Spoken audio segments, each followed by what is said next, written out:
What's going on YouTube, friends, family, and followers? Well, my intention was to do a video out at the range of zeroing in this new 6.5 Grendel that I built and had built here a couple weeks back for my son. It's got the ATN XSight 4K Pro 3-14. It's a Bear Creek Arsenal upper 6.5 Grendel. It's an Aero Precision lower. I have a Timony single stage trigger in it. And I will say this, I do recommend the ATN scope. It is a very good scope. As I said in my previous video, it's it's more like a computer than it is a scope. It did take me a few minutes to actually get the grasp of zeroing it. I did start out at 25 yards like I do on all my scopes. The one shot side in, it did work pretty good, but I did like they said, and I did shoot it a few more times just to kind of confirm the zero. Then I took it out to 100 yards. I shot about I didn't get to do any of the videos out there, and the reason being is there were so many people shooting and it was so loud. So I didn't even take any pictures or anything. But at any rate, it shot about, I would say, an inch, maybe an inch and a quarter group. I'm shooting 123 grain Hornady Black ELD. I was very happy with the 100-yard grouping. Then I went out to 200. Done a shot a group at 200. I was a little bit high and to the left, which I knew that because I was about 3.5 inches high at 100. So I done the one shot zero, where actually what you're doing is you're looking through the scope. You have to have this on in a vise or something very steady, and you're adjusting your crosshair or your dot to where your point of impact was compared to where you were aiming. All right, so I like my weapons all sighted in a little high at 100.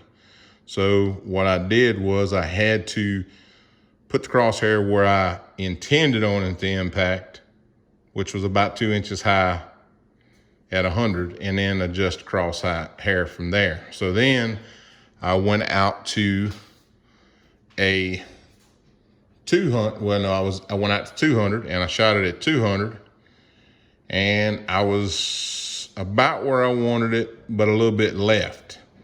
So again, I've done the same thing, repeated that process where you actually you holding on where you were aiming, and you move the crosshair to where you want it to. I guess on that one, I didn't quite get it exactly correct. So I moved out then to 300, and I was shooting at steel, shooting an 8-inch steel plate. Couldn't tell where my impact was. I thought possibly I was shooting high, and then I thought I was shooting low. Well, I actually was able to see an impact in the dirt, and I realized then I was shooting left. So I went back to 200 and I adjusted my point of aim, point of impact. I got it pretty close to where I wanted it. It was maybe a 1/2 inch high at 200. I had one round left over. I went out back to the 300 on steel. I aimed at the 8-inch plate, squeezed the trigger, and hit almost point of impact where I was aiming, maybe an inch low at 300. So I only brought 40 rounds with me, and like I said, I shot several groups at 100, at 200, and thought I think it took me, I shot 10. Well, it took me 10 rounds to actually get hit the 300-yard plate, which I was kind of a little bit aggravated about that, but that was me having to learn this weapon. This is not like any other scope.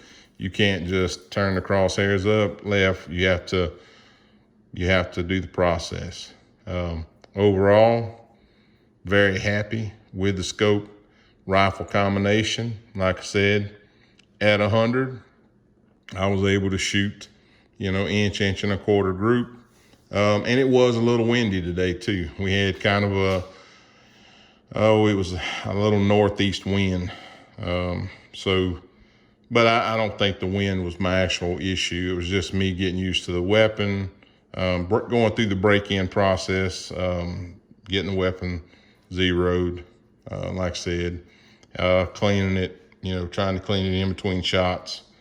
It's kind of a long process, but I will try to get back out and do some more videos. Hopefully next time I will not have as many people on the range. I won't have all the loud shooting, because literally you couldn't hear yourself think out there. But at any rate, hopefully if everything goes as planned, the last week of August or first week of September, we will be out in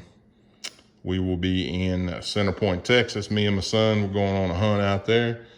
Night hunt for hogs, axis deer, maybe a fallow deer. And hopefully we'll be getting some videos out there, get to do, see what this, how this rifle works on game.